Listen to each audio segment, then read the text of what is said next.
Hello, everyone. Today, we will learn about Task 3, Budget Preparation for Fire Protection Water Supply and Drainage Engineering Construction Drawings. The fourth part is about the examples of budget preparation for fire protection water supply and drainage engineering. The learning task for this lesson is to study and understand the examples of budget preparation for fire protection water supply and drainage engineering. You are expected to acquire the ability to prepare construction drawing budgets based on the system diagrams of fire protection water supply and drainage engineering through these lessons. Let's start with the first example. The first step is to introduce the project overview, a building with 1 basement level and 9 above-ground levels, totaling 10 floors and standing 36.3 meters tall. The project includes an automatic fire alarm system, an automatic sprinkler system, and a fire hydrant system. The automatic sprinkler system is a wet sprinkler system, sharing a 252 cubic meters reservoir with the indoor fire hydrant system. The automatic sprinkler system is supplied by a complete set of pressurization equipment with an automatic inspection function located in the pump room of the basement level. The design requires the sprinkler system to use galvanized steel pipes with threaded connections. Similarly, the indoor fire hydrant system uses galvanized steel pipes with threaded connections, as shown in the figures. Based on these two images, you can accurately calculate the basic component information included in the wet automatic sprinkler system, such as the length and diameter of the water supply pipes, the capacity of the fire reservoir and elevated fire water tank, the number of pumps, sprinkler heads, valves, end-of-line testing devices, pressure gauges, etc. The second step is the specific procedures for budget preparation. 1. Collect the documents required for preparation and make preparations. 2. Familiarize yourself with the construction drawings and other basic materials. 3. Understand the construction organization design and the situation at the construction site. 4. Calculate the quantities of work. 5. Compile a bill of quantities and price. Calculate the costs for subdivided works. 6. Prepare a comprehensive unit price analysis table. 7. Calculate the total measure cost. 8. Calculate the costs for other items. 9. Calculate the total cost of the project. 10. Write the explanations for the construction drawing budget preparation. 11. Prepare a list of main materials. 12. Design a cover page and bind into a volume. The third step is about the instructions for preparing the budget example. This includes: 1. After the budget preparation is completed, it should be arranged in reverse order of generation and bound into a volume. 2. The budget preparation process, such as the cost calculation process, quantity calculation process, etc., is generally not included in the budget document.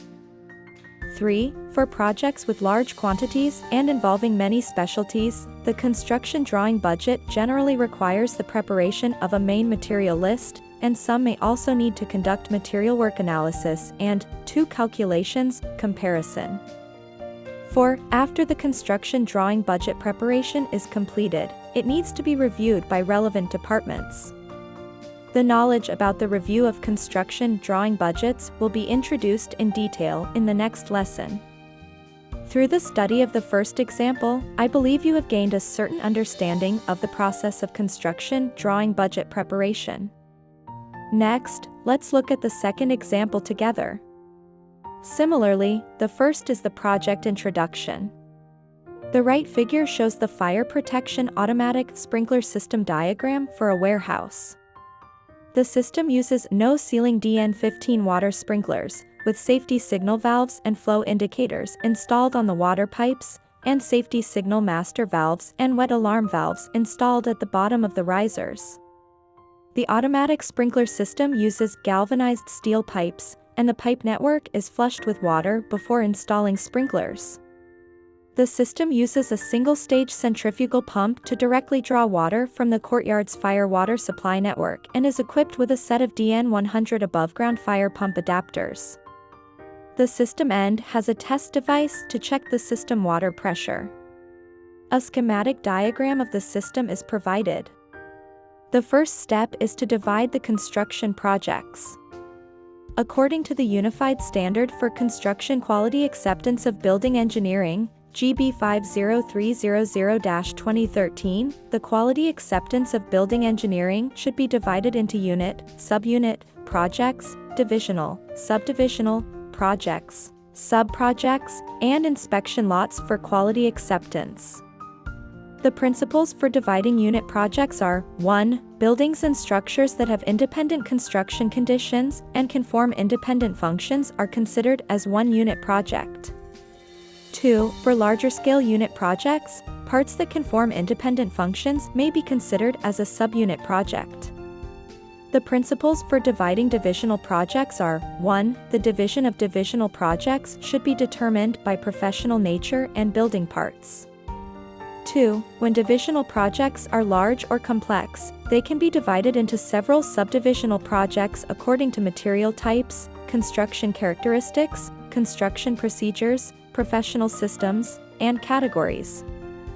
3. Sub-projects should be divided based on main works, materials, construction techniques, equipment categories, etc.